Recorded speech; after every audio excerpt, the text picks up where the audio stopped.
Hello, everybody, and welcome to another episode of the Late Breakers podcast. Fish and Dave here, reporting from Canada as per usual. Um, Fish, do you have any takes on this slap heard around the world? Chris Rock getting the absolute shit slapped out of him on Monday night or Sunday night. Whose My team are only you take, on? my only take is that for people who are saying it's fake, I don't think it was. But if you're saying it's fake, like just don't be that guy. That's just not fun for anybody. Just believe it's real. Let the drama happen. Everybody loves it. So I think it was real. Do you? Yeah, I mean, I feel like the fakes, like as soon as they got those like Australian and Japanese feeds where Will Smith is like screaming at him, I feel like it's like impossible to say it was fake. I But mean, then he again, is an actor. I almost want it to be fake because then it would almost be like a more entertaining story. Um, I also saw this like TikTok today that was saying that like it shows like Chris Rock with like face padding on, but I'm pretty sure it's like just like he might have like bags or something. So like it probably made him look like better on stage. I'm like, there's no need to he already got slapped in the face on national television. There's no need to bring up that this guy might have like bags or potentially having some additional makeup being thrown on by the academy. And the only other thing is, do you think the slap was the right play? Like what it but like what's your alternative to the slap? But like I feel like the slap at least really tones down the like he assaulted him Right. slightly. Like it's less Mason Rudolph, Miles Garrett I at don't know if that's how the law essence. works, but yeah, I mean, I've never punched or slapped anybody, so I'm sure I would go for like the easiest to execute move, which is probably the slap. Slap So, also I think hurts Will Smith less. Like I've never thrown a punch either, but I have heard that it hurts. right, that's true. Yeah, you need a bit more like mental fortitude to go for the punch. So, slap's the right move. Right move. All right. Well, I mean, I think I'm Team Chris Rock. He definitely didn't warrant the slap, but it was a great moment. And for a second there, I did think it was a bit, but The we'll only other see. issue I have with it is that it somehow got us shadow banned on TikTok. We tried Yeah, to it make a did. meme like everybody else, just go along with what everybody else was doing, and somehow we were the ones who were penalized. So, if you haven't checked out our TikTok, check it out, Late Breakers F1. But hopefully that we'll get some videos through because that one seems to have killed our momentum. Yeah. I think we're gonna wrap it up in the whole controversy. And when we speak about it, we'll be sure to note the shadow banning that is just unacceptable of our TikTok account. All right, well, let's move on to the race. But let's stay off track. F1 has taken a lot of heat this weekend, and while our TikTok did note it was a bit of a major bag alert, some crazy things are occurring, especially around this weekend. So on I think it was Friday. Basically, an explosion occurs. I think it was 12 kilometers from where the track is.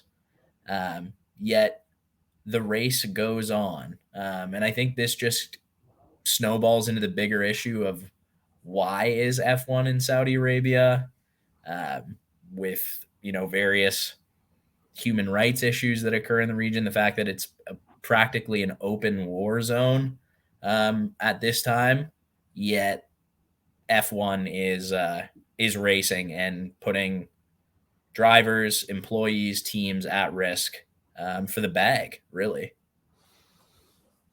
Yeah, it was difficult because like there was already complaints, like already chatter about this going into it. Then this event occurs. Then they're like, as we can talk about, like there was some division between the team principals, like wanting to race or like feeling like they should race, and then the drivers being pretty against it, and yet still like being forced to. So it's one thing if there's chatter, behind the scenes, and F1 still kind of believes it's the right move to keep the race there. But when there's like openly pushback, like from the people that are on track, like the ones who are putting the taking the risk, like that's when it gets to be pretty sketchy. And it just, yeah, as you said, begs the question, like, why is F1 there in the first place? yeah. No, I heard, and this is like I don't want to be too conspiracy theory esque here, but I like read some random thing that basically said like one of the issues that like the Saudi government was potentially like threatening not letting the teams and the drivers leave the country should they not race, because obviously this brings a lot of attention to Saudi Arabia, and they want the race there and they want the race to go on. Obviously, there's a lot at stake for them, so we'll see. And they pay a lot of money for it, so I'm sure they have sort of those levels of control. But again, why is F1 there? I think like one thing I heard is that F1 is like a privilege to have. It shouldn't be it shouldn't just be able to be bought. And really F1 just goes for the bag. And I heard one take that I thought was like pretty interesting, was like basically you tell countries that you have to be above like a certain level on like the UN Human Rights Index. And like if you don't satisfy that requirement, like your contracts are null and void. We won't race there. And I was like, that's cool. Cause then it's like, because I heard the other thing too, where like Toto said, like we can make a difference in the Middle East. Okay, like tell those countries that like get to this level, attain this, and then we'll come race. You know what I mean? Like we'll flaunt it. But instead they're signed in, and I heard it was like a 15-year contract they signed in Saudi Arabia. It's year 2. Like you're telling me that wasn't just bag, like just money. Oh, it's fully bag. The thing is like F1 should be in the position now where they've had a huge boom in popularity. So they should have the ability to, like make these more like strategic decisions. And yet like there's still like, there's like adding races, like staying places like where there's clearly just bag alerts. And so yeah, like we don't know what goes on in the heads of, F1 execs, but it's pretty clear kind of the motivations at this point. And,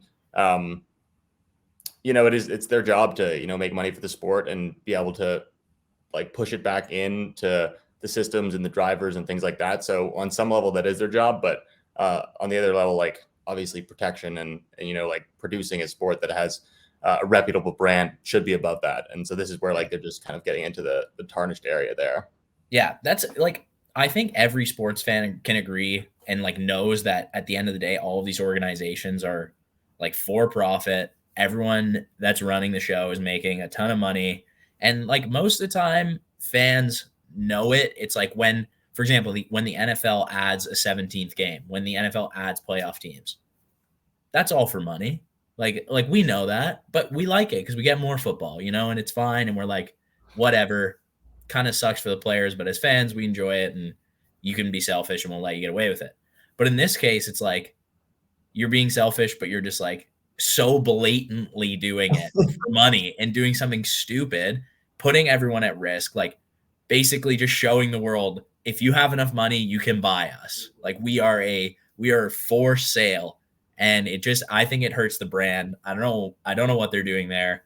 They should leave. And it's a 15-year contract. And apparently, if they were willing to do some shady shit this year, they probably won't be too easy to get out of that deal. So F1 might be there in the future and taking this heat for years to come. Back on your UN standards idea or wherever you read that, like I like that, and it would be like the ultimate brand move if like F1 being there like makes Saudi Arabia change their viewpoint on like human rights. That's like, that's the thing. Is like, well, we needed the F1 race. But tell me, right? Like honestly, like if F1 gets called out on it, that's what they say, right? Like Toto didn't make that point up. Like he's being fed that. I'm sure all the team principals are being fed that. Like because there's no you think Will Buxton isn't leaning over the frigging press barriers, like screaming, like why am I in Saudi Arabia right now? Like with all this going on, and we're just like going to have this very privileged F1 race. Like it doesn't make any sense. So that's coming like top down messaging. And it's like, okay, if you want to make a difference, maybe, like I said, don't be a sport you can buy, like be a sport you can attain. And it's like, you need to cross these levels and show that you're willing to make change. It's just such a, it's just such a great track that they can't leave it. Yeah, that's the thing. Great racing, very safe. If it wasn't for the track, like they wouldn't stay, but they just have to. Yeah, if risking the drivers from like explosions isn't enough, it's better if we can hurl them into the walls at like 300 kilometers an hour. Because F1 doesn't have enough risk. We need more potential of death. Like it's ridiculous. But anyways, enough about that. We're not experts. We're just kind of giving a fan take and giving kind of a passive viewer take on that, because it's just kind of stupid. at the end of the day. And F1, don't be about the bag. Be about the purity of the sport, for God's sakes. Anyways, so let's move on to the race. This race is held at the Jeddah Corniche circuit. It is a street circuit and it is very fast. And a lot of the drivers hate it, and pretty much for good reason. We saw a lot of crashes, very hectic race. We'll get to it a bit later, but glad to hear that Mick is doing okay. So at the end of the day, the podium is a Max win, which I think I predicted or you predicted. One of us predicted. I think you did. We basically know what we're doing here. And then Ferrari takes a 2-3 with Charles Leclerc coming in second and Carlos Sainz, Mr. Bronze, coming in third. But it actually wasn't Max that stole the show early in the weekend. It was his teammate, Sergio Perez, with a crazy qualifying lap, starts pole, took control of the race. Sergio was kind of impressing early and making me eat my words that Pierre Gasly would be replacing him at the summer break. It's a scary thing if Sergio Perez like learns how to qualify. Like that would be like a pretty scary scary setup for the other teams, because like you kind of count on him like being in like fourth or third at best and then like making up a couple positions in the race, but you never really count on him being out there, like being a strategic pin for Red Bull out there in first. So we can talk about like what happened in the race to him, but yeah, if Perez becomes a heavy qualifier, and of course like one race is not a great indicator of that, then it's a good sign for Red Bull for sure. Yeah. I found it so weird that this was the circuit where like Perez threw out the lap, where it's like, this is the like danger circuit. This is the like driving on the edge, where Perez is kind of known as like the consistent, delivers results kind of guy. And Max qualifies fourth, and then Sergio's flying. They're like, what the hell is going on? Maiden pole. But an incredible lap on Saturday and a great start to the race on Sunday. I really thought that like, and again, this is just my negative Red Bull, negative Sergio, negative Max bias. I was like, oh, Leclerc's going to take him like right into the first corner. Like it's not even, he's not used to starting up there. But he nailed the start and nailed the start of the race. I think he was clear like 5 seconds at one point. It kind of closed down the gap, but he was doing a great job. And I do think there is an argument to say that he could have won that race had things stayed the same. But of course, things don't stay the same because Nicholas Latifi loves barriers. So basically, Latifi goes into the wall. Sergio had pitted before this incident, but the incident allowed the other racers to pit under the yellow flag and get ahead of him on track. And from then on, he was condemned to the sanctity of fourth place, no longer in line, really to win the race. And then from then on, it was the Max and Charles Leclerc battle, which I think we're going to see what it looks like now every single race for the rest of our lives. What do you think of the rest of the battle? Max coming out on top from Sir Leclerc. I thought it was an awesome battle. Like, first of all, the fact that Max kind of figured out how to play the DRS game was a positive sign for him going forward. Like, as we know, last race, Max was kind of just being the bull in the china shop, flying past Leclerc, and then Leclerc was playing the strategic game, ending up getting him in the second DRS zone. And it looked like Max had like figured that out at the end of the day. So it's a good sign that Max is maturing. He's getting as a bit more of like an overall racer versus just being extremely quick. And secondly, like, I don't know, really, Max is kind of stripping away the reasons for people like you to hate him. Like, I was racing fair now, which dude, is like, this is literally like dangerous for the Max haters. Okay, just for everyone listening, I have in my show notes that Owen can read that says, "Why do I hate Max so much?" So that was just like an intentional dig. I don't know what it is. I hate him. We'll get to that later. But the clean. So I've heard this narrative now too that like Max is racing cleaner. And like a lot of people have kind of said like, oh, it's because he's racing Charles now, and they have like this respect for one another and all that. I think that's like a load of horse shit. I think Max either A is like gaining some level of maturity, which I would respect, because at the end of the day, like there's multiple races last year, like specifically, like let's think Silverstone. It's totally his fault. You can say whatever you want, but anyways, he crashes out of that race. He could have just given Hamilton that place, right? And he wins the championship by 7. So his actions did, whether or not you agree with them, did lead to like a much closer title fight. And then you can also argue that his aggressive driving style is what ended up winning him that. But there's a level of maturity there that maybe he's gained. The other thing I think is just it's this new era. It's that the cars can follow closer. It's that you don't have one shot at it. The way the races were set up last year, it's like if I don't get by him right now, I have to drop back for 5 laps. I might never catch up again. I might never get this chance. So it leads to that like lunging mentality that Max has and that sort of elbows out mentality. So I think that's what it is. I think it's like a self-serving respect. It's not like, oh, that's Charles over there. I don't want to hit him, but I'm cool slamming into Lewis and running over his car. I think it's stupid to think that. I think you're probably right. I think it's like a combination of things. Like I do think that Max like hates Lewis more than he hates Charles, but I don't know if that like was leaning into like his decision making last year. But no, it's interesting to see. And yeah, I think like your point about like just the style of racing is a good one. But it'll be interesting to see like when it comes to a point where like it's kind of like somebody has to back out here if one of them does. Because I could see like neither of them doing it. And I could see like maybe Max has learned this a bit more and he backs out. But for everything I've heard of Charles, like he's not going to back out. So I'm interested to see like when it actually comes to that. Well, like I think, yeah, like this is maybe it is something that like Max is a little bit knowing that racing with Lewis for a long time, also seeing Lewis race for a long time. He's always been like that. He'll kind of get out of the way. He's rather finish than crash.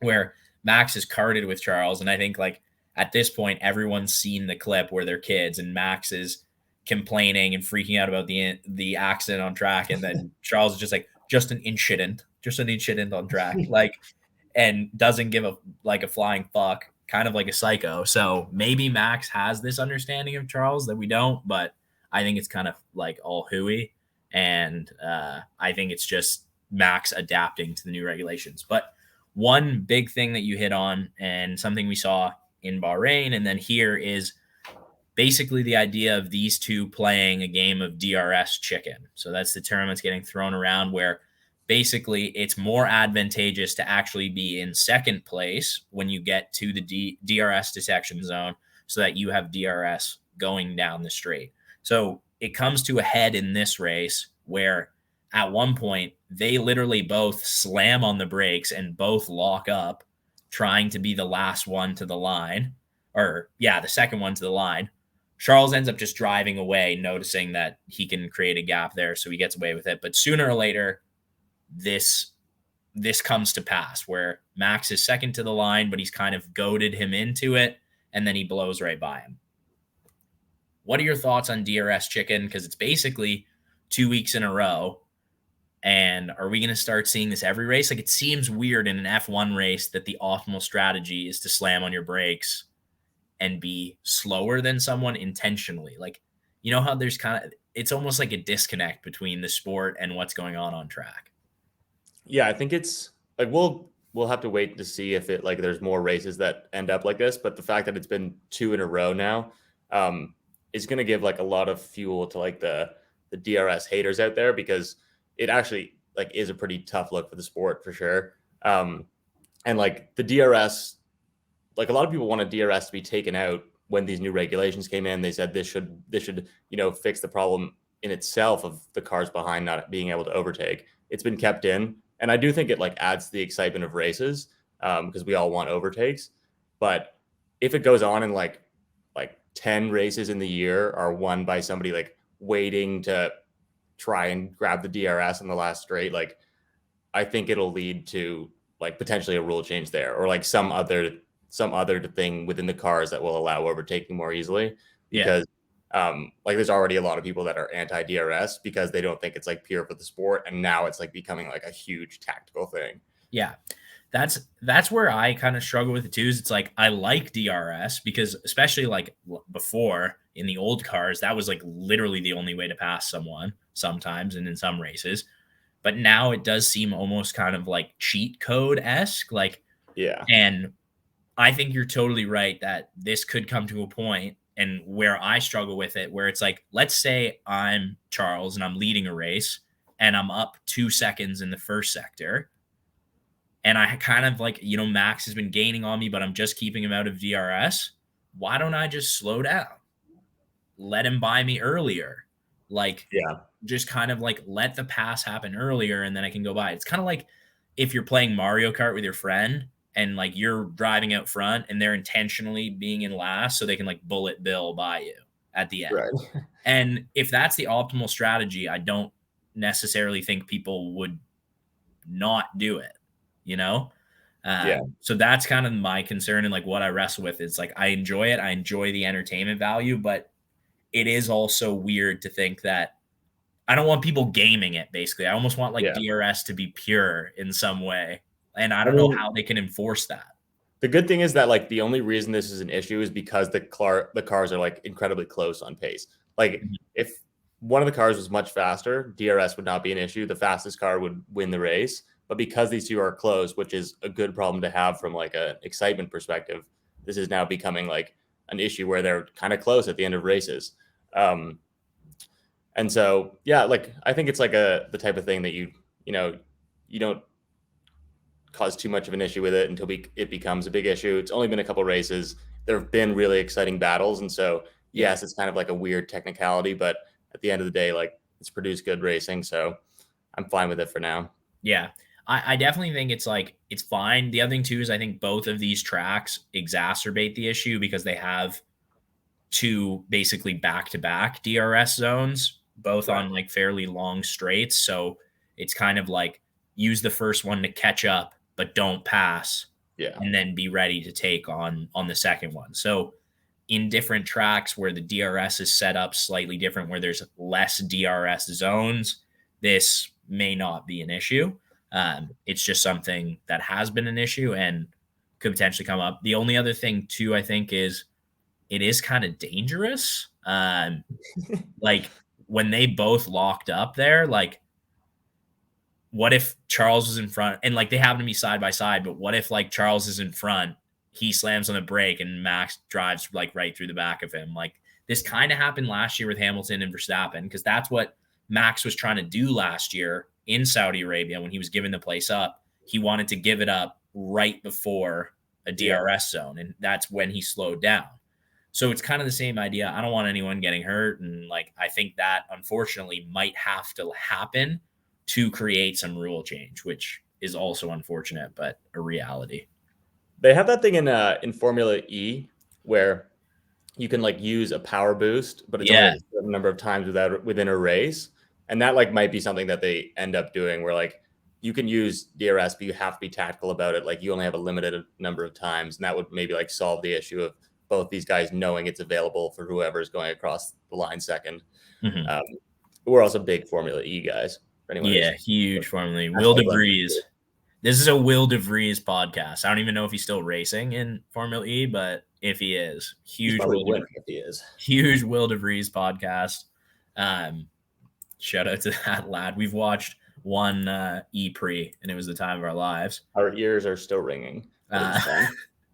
All right, couple other things here. Oh, why do I hate Max so much? Okay, so this is a classic pet peeve. I hate people that walk too slow on the sidewalks. I hate people that walk in groups on the sidewalk. And you know why I hate those things? Because it's just fucking annoying. Because you're just aggravating other people and going against the norm. Everybody knows when you're on the sidewalk, walk at a normal pace. Don't be a turtle. Or don't take up more of the sidewalk than you need. There's nothing worse than when you're going opposite ways from a group and they don't yield. They just take the whole sidewalk. Anyways, the point is I hate things that are sort of like disrespectful to other people and not following the rules. When they are under a safety car restart and Max crawls up the side of the car in front of him, I get so fucking angry every time because every other car in the line is in a line. and he drives right up beside them. I don't understand how that is not breaking the rule. Like, I don't know what the rule is. I don't know what the regulation is, but in my head, if you are behind a car, you're further away. If you're wheel to wheel with the car, you are at some sort of an advantage. You're already like 1/10 of a second apart. I hate him. I hate him so much. It's because he So what doesn't you're do the saying is you don't like people who just use the rules to their advantage. Obviously, he's not breaking a no. rule; he'd be getting a penalty. So It's like he's just literally smarter than everybody else. it's so annoying. Why can't anyone else do it? I'm sure they could. They probably just don't care enough. No, he's such a jackass, man. I fucking hate him. It's and then again, it's just like go on the Netflix show, be entertaining, and I'll like you more. Like I hate him more because of how anti Drive to Survive he is. Like the more anti he gets, the more hatred I have for him. He does do some annoying things, but I don't know if And his on-track stuff is hateable. again, when have I ever been a Charles Leclerc fan? Never.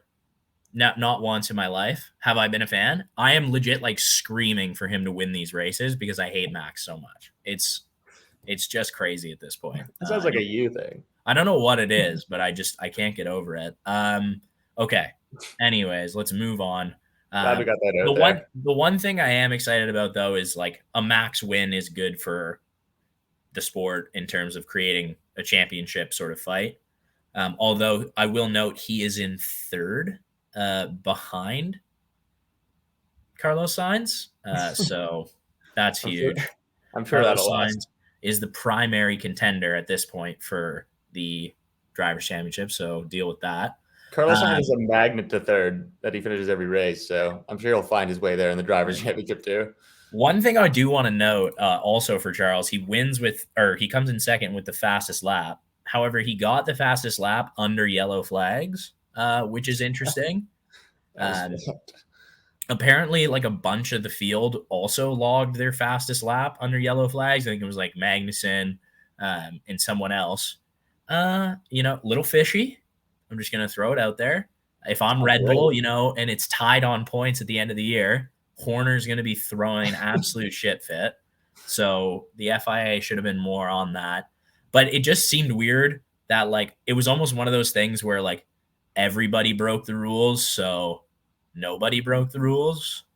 Which I think it's more of an issue that like are people just not respecting the rules anymore? Like they just know that like if they do this, then like the chances that it gets overturned are low because everyone's lost all credibility now. Maybe that's it. Weird. The other thing, speaking of not respecting the rules, I've heard this new sort of setup by the stewards and the race director that they're no longer telling teams to switch places. The rule is basically figure it out amongst yourselves. Like if you deem that you should give the place up, give it up. If you don't do anything, then we'll investigate. That seems dumb to me. Like I'm just thinking of like, again, like I'm just thinking of, I don't know why the FIA opens them up to this like issue. It's like, I'm just waiting for the one day when like a team intentionally doesn't give it up for X period of time, then does and immediately passes someone. It just seems stupid. I feel like, yeah, if you were the team that had like illegally overtaken, you would just be like, well, like, let's not and see what happens. Yeah. No harm in like not doing it. That's what I'm saying. Like you might as well just like wait for them to yell at you later and try to like get a 10-second lead and then get a 10-second penalty. It seems stupid. But anyways, enough about Ferrari and Red Bull. Actually, one more thing on Ferrari. Carlos Sainz, third place. I mean, I'm going to predict it every single race. He's going to do it every single race. He's the GOAT. The one thing I will say, though, if you're Charles and if you're Carlos, he keeps saying, like, I feel really off. These are, like, two of the hardest weekends I've ever had. Couple podiums, second, third. I mean, that's pretty good. Wait till he gets on, Look out. I mean, yes, unless like he is just slower and he's just saying that. We don't really know, but I mean, third is good. So he beat Perez, even though he only did because Perez got screwed. So we'll see how it all shakes out at the end. Listen, Sainz, goated. He's gonna win the championship without winning a race. I'm gonna write that down and save that for my summer break bold predictions because that's going in the books for sure. All right.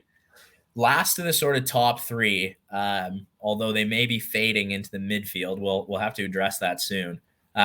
Is Mercedes. I mean, what a weekend for Lewis Hamilton. Everything he wanted and more out of Saudi Arabia came to him. A Q1 exit, out qualified by Lance Stroll, and a P10 finish behind a Haas. Behind K-Mag and the Haas. What do you have to say? What do you have to say for Lewis?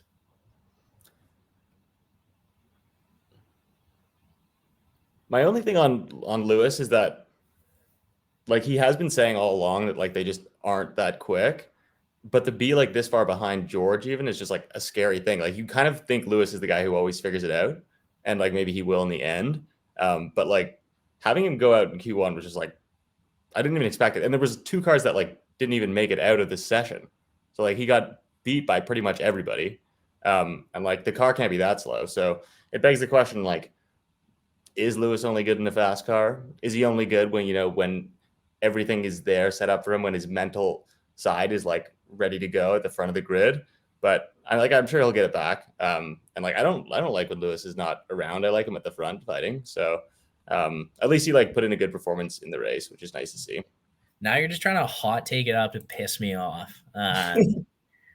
No, honestly though, it was tough. Like, and the problem is when you're Lewis Hamilton and you're that good for that long, as soon as the wheels, fall off for a couple races, you're in hot take central. You know what I mean? Like Skip Bayless, I'm sure he's never tuned into an F1 race, but I'm sure he would call him washed up at this point. So that's unfortunate. But I mean, from what Lewis said, basically what everyone at Mercedes was saying was like they made a setup call and that call was incorrect, and it really hurt the drivability of the car. At the end of the day, like in F1, the fastest car and the least like the slowest car are like 3 seconds apart on a lap. So those setup issues do have a big effect. It played a huge effect in the Ferrari Red Bull battle.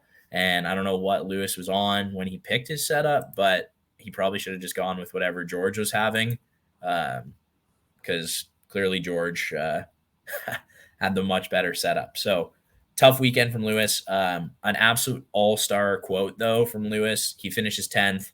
Bono's like P10, and he's like, do they even give out points for that position?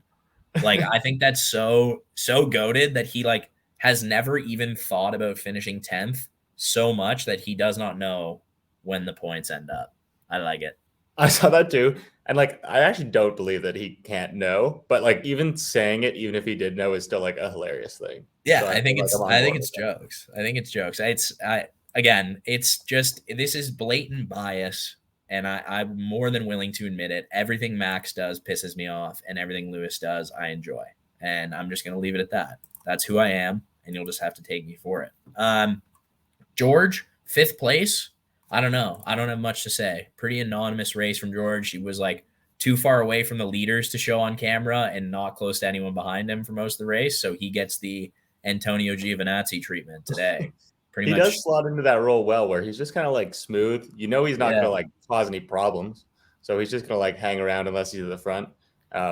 He's a smooth guy. Do you think this is trouble territory for Mercedes, or do you think they're coming back? Man, and that's like what I wanted to ask you is like, when do we give up? Like when do we move them from the top 3 into the midfield?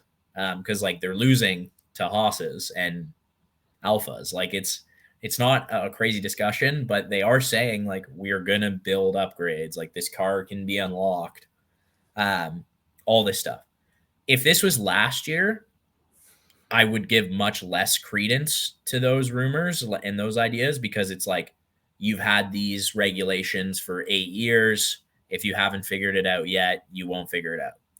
The one thing I will say is like these new regulations create that's almost like finicky nature to the cars. Like it could literally be one thing that they need to just change and get right, and boom, they unlock a ton. Like ask McLaren. They were looking fast as hell in Spain, and they changed, like one thing to address an issue, and now they've snowballed into Shitsville. So maybe Mercedes can do the opposite, but when is that coming? You know, Yeah, I mean, and they have 2 weeks how off long do we give before them? Melbourne, which is Yeah, how good. long do we give them? When, like, pick a date. Is Melbourne the last date? Like, do they have to do well in Melbourne, or are we giving up on them? No, I think it's like, I mean, they're second in constructors, so it's not like they're not there. We can't move them out until like they're in a big third, I would say. But I True. think we give them like 5 races. I think Fine. that's like fair. Um, but like, I don't know how much room in the regulations there is to actually change things on the body of the car. But like, if I'm Mercedes, I'm like, let's get the biggest fucking side pods we can get on this car ever and just like see what happens. Like, I Yeah. don't see why that's like not something you're doing. The slim side pods obviously are not working. So just go the opposite as much as you can and just see what happens with it.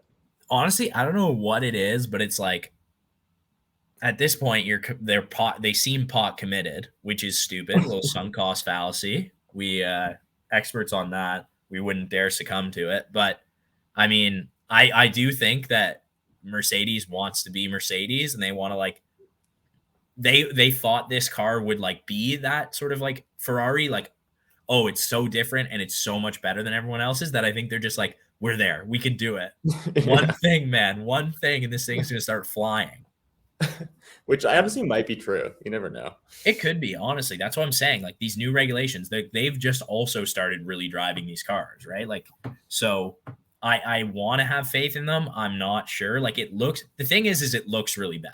Like as much as they're second in the constructors right now and like have limited damage the best they can, like they have been an absolute non-factor in 2 races, which is pretty much worst case scenario if you're Mercedes.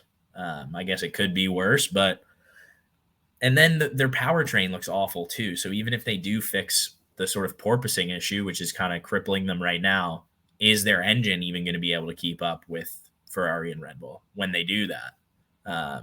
Is another entirely different question to answer. So, all right, we'll give them 5 races then. That's your decree, not mine. You can feel free to disagree, but I think No, I that's think fair I enough. was going to say even shorter. So I'm glad you've given me like a wider berth, and you've given me more time to potentially have Mercedes resurrect a bit of an undertaker at WrestleMania potentially coming in Melbourne. We'll see. All right, let's move on to the midfield teams. So at the top of the midfield right now, 4th in the constructors, and a very impressive race, even though one of their cars DNF'd. Alpine, the pink cars, they're growing on me. Just going to throw that out there. I was giving them a lot of heat. They looked nice when they were kind of racing each other out there. I'm really 180ing on a few of these liveries. You were really shitting on them before. You know what I think it was? It was like when they were at the back, it looked slower. But then when they were going really fast and like we're kind of eating at this race, it looked nice. It's a success-driven livery plan. So that's what I'm going with, and I'm going to stick to that.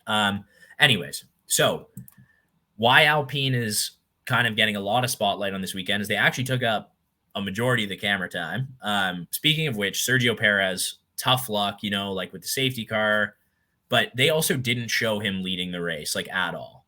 They were super focused on this Alpine battle, but that's just classic Sergio, I guess. He's always going to get the short end from an entertainment perspective, but basically letting Ocon and Fernando race for as long as they did took them from right on the back of George Russell to being backed into Valtteri Bottas. Do you think it was the wrong decision to let them race? How would you have handled it if you were on the pit wall, if you were Otmar? It's a tough one because, like, I think from a fan's perspective, you like always want them to race as much as possible. And I don't. Did you hear much of like the radio between the teams or anything? I would have said that like clearly looking back, the play was to just like keep them in positions, get them as close as the Mercedes as possible. But like you never know what kind of secondary like driver upset comes from that.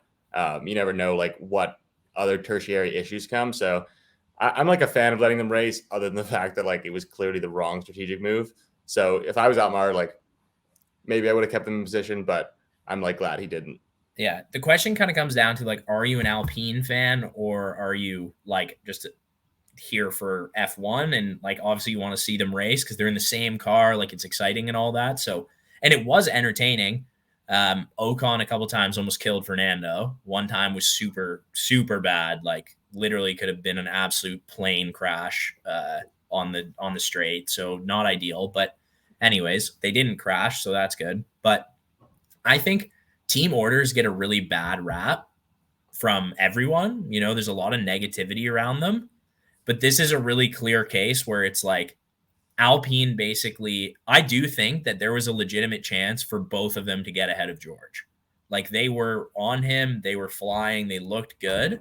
And I think if they just said, all right, boys, one at a time, like you're racing George, not each other, they can get a bigger points haul kind of thing. So as much as team orders get a bad idea, like bad rap, there's a reason for them. They do kind of work, and this is like a real example of it. But race on. I mean, I will say Otmar sounded super stupid. Like when the commentators were speaking to him during the race, they were like, "Oh, are you going to let him race?" He's like, "We'll let him race." And they're like, "Are you going to stop?" And he's like, "Nah, as long as they don't crash, it's fine." Like he definitely sounded kind of stupid, so that wasn't great. But We've also talked about this before. Like, I don't see how like I don't think Ocon and Alonso are like friends. They just seem like completely different people. Like I don't know like if they I'm sure they get along off track, but like there's no way they're like hanging out at their races. Like there's no way like their friendship would stop it either. Fernando seemed so hyped for Ocon's win last year, but I'm really starting to think that was more like Fernando being like, if I'm hyped, it's my win too. You know? Yeah. Like, because I was a part of defending Lewis. So if I get in on the hype, it's more like I also won. He would not have won that without me. Where if he was like kind of rude about it, people have been like, the win is in spite of him. So I think Fernando's just more savvy in the media sense than we give him credit for. And I agree. I don't think they're friends. And literally, when like Ocon fully like could have killed him, like it was so bad, it was under braking, it was awful, and heart attack. I mean, like it was close. So I'm sure they're probably less good friends after that. But I guess the question is, will Alpine be the best of the rest? And they're looking pretty good. So go them. Like another race, then we'll see the blue car, and we'll see if I like the blue car more than the pink car. Moving on. Fifth in the constructors, Haas. But a little bit less about the race this week for Haas. Now that we know that they're points getters, consistent, always been in the points, always will be in the points team. Speaking about the racer that didn't actually race, Mick Schumacher with a massive, massive crash in Q2 on Saturday. He's okay. He apparently could have raced, but they prioritized racing in Melbourne rather than risking it on this circuit, which I think is also indicative of the circuit. But let's go back to sort of the safety point that was raised earlier. What are we doing in Jeddah again? And why didn't they fix anything? I mean, they made a few corners a couple meters wider, so that's something. Yeah. Although I did hear that them making it wider just made the easier for the drivers to like cut and maintain speed, so like made the track like less safe overall. But yeah, like we've kind of like talked at length, I guess, about why F1's here to begin with. Like I don't think they should be in general. And yeah, like maybe it's something that you never want to see someone crash, but when that kind of happens, like there's just more light shone on it. And so if it's a 15-year contract, maybe we avoid something that's worse down the line if there's like a couple bad incidents that make them really talk about it and get out of it. But yeah, glad Mick's okay. That like the track just looks scary. Like it just looks, It looks like somebody's going to crash every time they're going around it. Yeah. And Mick's was scary too, because he like got some like kind of height too. Like he bounced off the curb and then slammed into the wall, and the car like falls to pieces. Which makes it look worse, but it's actually a good thing. You want the car to fall apart like that. It disperses the energy, and that's basically how they're built, is to kind of explode like that. But I honestly, like, I was watching it live, and I literally was like, he's dead. He is dead. Like, and I actually missed the Grosjean race, so I didn't see that happen. This was the first time I like watched him, was like, that guy's dead. And obviously he basically walks away unscathed. So it's a huge sort of credit to all the effort that F1 has gone through to make the sport safer and to protect their drivers. But But at the end of the day, I don't think we should be sort of creating this element of danger where this is kind of possible almost. Like I know the idea is driving on the edge and stuff, but everybody looked at Jeddah. All the drivers were like, this track isn't safe. This track isn't safe. And then sure enough, we get a guy going full speed into the wall, which is what you never want to see. So glad Mick's okay. Glad he'll be back. Always a big fan of Mick. And we need to see him racing with K-Mag because K-Mag is on fire. He loves points. Another top 10 finish. Gunter apparently will fuck the whole paddock for 2 points, is what I'm hearing. So he owes the paddock. Gunther does love points. And I mean, like Haas is in trouble now the thing we don't talk about like is how much money this is going to cost Haas to like put this car back on the grid. Like, and Haas I heard it was like in $1 million. Great financial situation. So the more points they can stack like now while the car has strong performance is just like really important for the team overall. And yeah, Gunther, like a happy Gunther is just nobody hates to see it. Yeah. And honestly though, shout out K-Mag, like we said last week, like he's basically comes off the street like 5 days before the season starts. Apparently his neck is killing him. I can only imagine what it's like pulling all those G's when you're not like trained and in shape, but I'm sure he's having the ride of his life, like racing Lewis Hamilton out there, something I don't think he imagined he'd ever do again. And they gave a great battle on track. So good to see Kevin. And I mean, I'm always here for Haas. So hopefully Mick's back and we can get a double points finish out of them soon. Honestly, I still give Haas the edge over Alpine just in terms of my favoritism rankings. So I hope they're the best of the rest rather than the pink missiles. All right. Next up, 6th in the constructors, the first of the Alphas, Alfa Romeo. Okay weekend. They have pace. They've shown us they have pace, but tough weekend for Valtteri. I mean, this guy has bad luck everywhere he goes. Even though he's happier now, he's a happy Valtteri. Still ends up retiring, so that's not great. But Guan Yu Zhou can't start, apparently. He's great. You know, he can qualify because the car's already moving, but apparently he can't get the car started. I don't know. I think this is kind of like not a good weekend for Alfa Romeo, but they showed they still have pace, which makes them optimistic for the long run. Yeah, the way you win like this like midfield battle or like this like 4th, 5th, 6th battle is to like get big points at the weekends where you do well, and then like not getting any points in a weekend isn't as penalizing as it is for the teams at the top. So I think it's important that they just showed they have pace.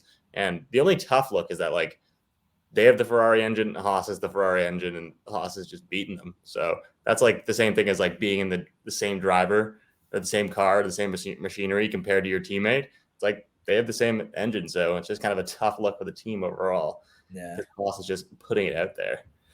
That is true. I mean, but Haas has K-Mag, so we can't hold that against the Alfa Romeo. K-Mag versus Valtteri, I'd like to see them in the same car. Yeah. Honestly though, I think like I said, Alpha has optimism. They've looked good, a hell of a lot better than probably everyone expected coming into the season. So that's a good thing. Again, Zhou's got to figure out how to start the car at the beginning of the race and not slip into anti-stall. So that's one thing, and that will help them exponentially. But again, Alfa Romeo, Valtteri got into the race a little bit there between the Alpines when they backed up, but didn't see a lot of them on track. That's the Alfa Romeo curse. And it's just, I don't know what it is about the cameras, but they miss them. They miss the cars when they're out there. So we can only give you what we see. Alpha Team 2, Alpha Tauri. Tough luck for Sir Yuki this weekend. Doesn't even get to race. And this seems like a Yuki kind of track. Guy doesn't fear like the rest of the grid. Yeah, Yuki doesn't have a piece of fear in his fucking body, so it would have been great to see him just flying, making crazy decisions out there. So yeah, too bad. And of course, like you had the strong start last week, and this could be the season of Yuki, so I just want to see him as much as possible. Yeah. I mean, really, I think the biggest point here is another Red Bull car goes down. So now all 4 of them have either had a do not finish or it did not start. Um, again, this might be Red Bull's sort of biggest thing is to finish first. First, you got to finish. If they have a big reliability issue, that could come back to bite them. The cars look fast, but their engines need to sort of hang on. I think with Yuki, there were sort of conflicting reports about what it was, but I do think they said that it came down to the powertrain and the engine. So, again, that's one potential thing for Red Bull that they are going to have to look out for. But Pierre, I mean, pretty anonymous race, gets points. This is what he does. But he's really kicking my ass on this bold take that he was going to take Sergio's seat in the summer break. So he's not doing it for me this year. I think that's more on Sergio than it is on Pierre. This is a classic Pierre performance, and he'll have some good ones going forward. But I mean, yeah, Sergio knows how to qualify. Nobody's taking him away. I think we just need to not put the cart before the horse at this point. It's 2 races in.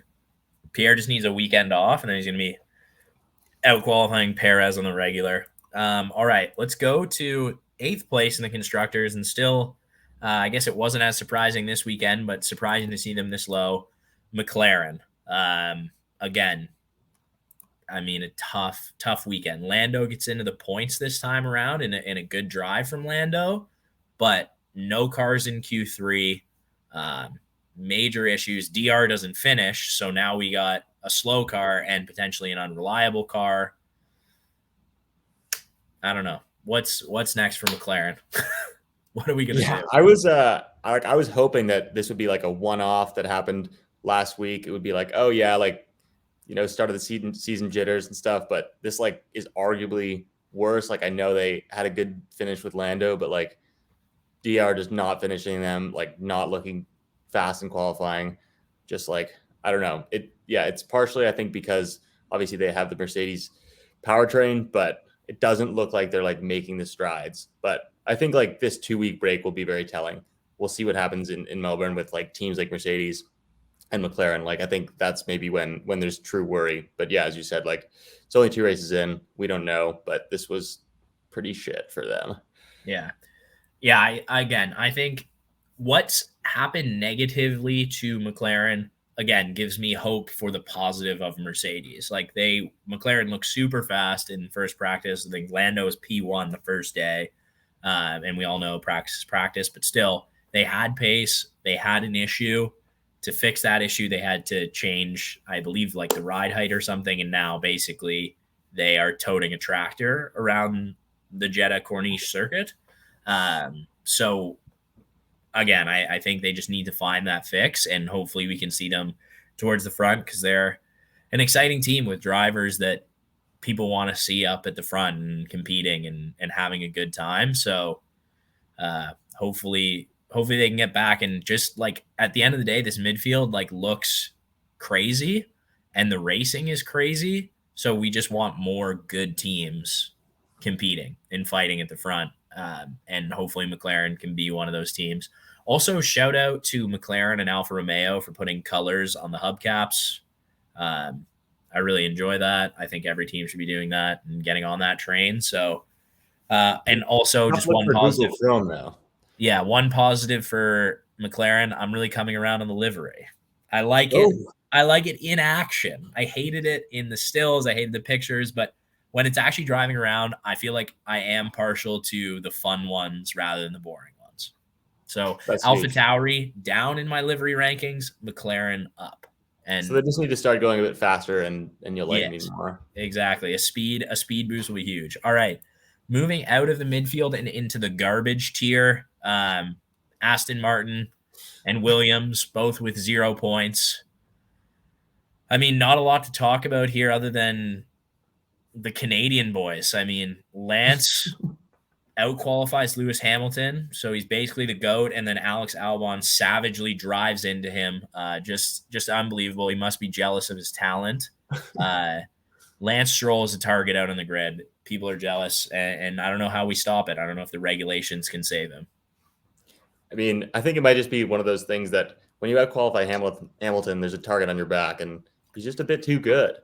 Everyone knows that, like, he deserves that seat more than anybody else, and so they're just scared. But Lance looked great out there as always, and I think he might be the GOAT, Yeah. scarily low key. I think it's just they haven't given him the machinery, and that's the problem. So true. He's being hampered by his tools, and we can't blame the craftsman. We can only blame the tools. It is his dad's fault, I guess, but yeah, if we can partially blame him, but I guess I mean from like an Aston perspective, the only thing that's good about them is the look of their car. Like Lance, he outqualifies Hamilton, but boring. I mean, the one thing I feel for Nico Hülkenberg, when he came in as the super sub a couple years ago for Racing Point, it was cool. It was like, oh, Nico could win this race. Nico could get on the podium. Wouldn't that be crazy? And it was kind of fun. Now he's sort of out of the sport, so he's out of shape, has to come in and drive this absolute tractor around, like probably is in so much pain to drive an absolute dog. And then I think Seb's faking COVID. I think he just doesn't want to race. I think he's like, screw it. I'm not racing until this car is like going to go at least 100 miles an hour. Yeah. I just won't go in the car. I am not racing until I can get at least 17th in qualifying. So, but honestly, at the end of the day, major issues at Aston Martin. And I do think that Lawrence Stroll has like too much control and not enough experience. So I have little faith based on who is driving the boat there. Williams, though, also a bit of a pit of despair. The Canadian boys have fully found themselves in the garbage tier, and Nicholas Latifi just can't find a wall he doesn't like driving into at this point. I was going to say those pictures of the drivers meeting where they were discussing, of course, what was supposedly, the lack of safety and not racing. I think I didn't see Latifi in those pictures. And I think it might be that they were discussing, not racing because Latifi was going to be on the track because he's just a danger to Wall and to other drivers out there. I think potentially they're considering next race just not moving off the start and letting him like fly by so then he can crash and then they can just start under a safety car. Because at this point it's becoming inevitable. But it's got to suck if you're like a Williams mechanic. Latifi goes into the wall in qualifying. You stay up all night fixing the car, work all day fixing the car, and then he drives 16 laps only to wall it again. Just brutal. The best part, though, was I can't remember whether it was the qualifying or the race crash, but Crofty could not figure out how he did it. He was like, how did he end up there? Like he just assumed that any regular driver could not have possibly messed up that badly to be in the wall in the position he was, which I think is just jokes because they don't know what happened. They just assume he's so bad that he did something crazy for this to happen. Well, he brought a lot of money to the grid and then, he has less skill. That makes sense. Here we go.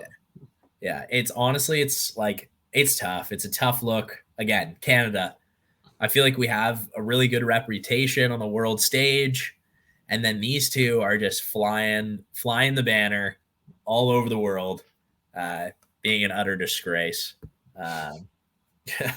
Just nepotism and at its finest. And it's tough. It's tough. But I do think that potentially we may have to no longer be a Latifi podcast. He's no longer Mr. Sunday. I think we need to disassociate ourselves. I think we can move on to Lance now, though. So that's a natural moving point. That's what I'm thinking. I think we can just blame this race on the crash. That was obviously not his fault in any way, and was based on the new jealousy around the grid. And we can just think that Melbourne's his track. Time will tell, but listen, wet race. I've heard Lance he's good in the wet, so maybe it'll rain. I think if Lance finishes top, I thought you were saying you had some sort of forecast that said it was going to be a wet race, but you're just hoping for it.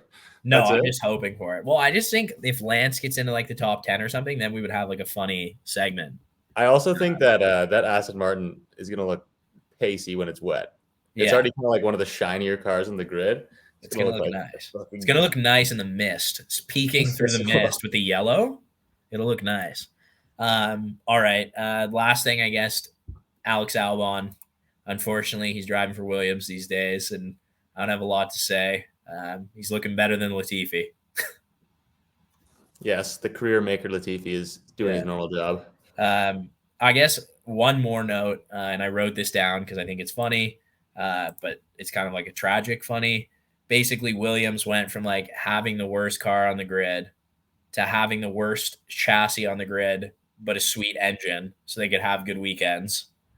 And then immediately the regulations change, and you'd think like, oh, they have the right engine, make a couple changes, like maybe they can compete. Turns out that the right engine has now become the wrong engine, and they're back to being absolute dog shit. So tough day in the office for Williams. But they got a good looking car, so we'll give them that. All right. 2 weekends from now, we are in Melbourne. What are your predictions? Who's on the podium? I'm gonna get ahead of what you're inevitably gonna say, and I can't see this in the notes. Is that like I think Sainz might just put it together. I think it might be a Sainz day, so I'm gonna call Sainz to win, and then I think it'll be a strong day for the Red Bulls otherwise. So I think I'm gonna go Verstappen and Perez, 2 and 3. And my only other notes on Australia are that it's just a tough time zone race, but hopefully we'll be okay. What time are we looking at? I don't remember what it was, but it was like something that was definitely not optimal for us. Is it the Sunday or the Saturday? Because if it's like 2 a.m. on the Saturday, we can swing that. Yeah. But if it's 2 a.m. on the Sunday, we're in trouble. We'll have to do a big plan around that. Maybe we should live stream the pod while we're up doing a. We might have to. Might have to take the day off work. What do you think about the podium? Yeah, Carlos is going to come in third. Obviously, that's never going to change. So anything above that is gravy. Carlos third, George Russell second. I don't know what it is, but I'm giving my faith to Mercedes that they're going to do something, and I think George is going to be the one that figures something out and just has a weekend.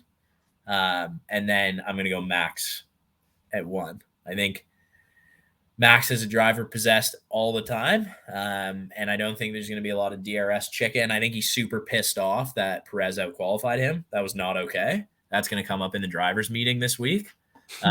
So I think it could be like a big like pole, and Max drives away with it kind of weekend, unfortunately. I like that. Do you think DR scores points at home? Absolutely not. He's had bad luck in Australia, and also the car sucks now. So, like, I just don't see it. Yeah, I think I'm with you there. I'm thinking he's in 10 the entire race, and then Lewis pips him for the last point, and then doesn't even like it. He's like, can I donate this to Daniel? I don't even want it.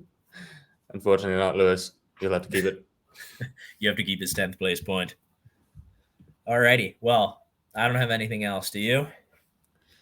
No, I'm looking forward to it. I think the storylines have gone from budding to now like developing, and so I'm excited to see as they mature into deep F1 drama takes going forward. Excellent. As they grow, we will continue to water them, and we will continue to grow and sow these storylines throughout the year. All right. Well, we've ridden again. In 2 weeks, we will be TikTok famous, by the way. So we'll keep you guys posted on that. The shadow ban will be lifted. So look out for us, Late Breakers F1 on TikTok.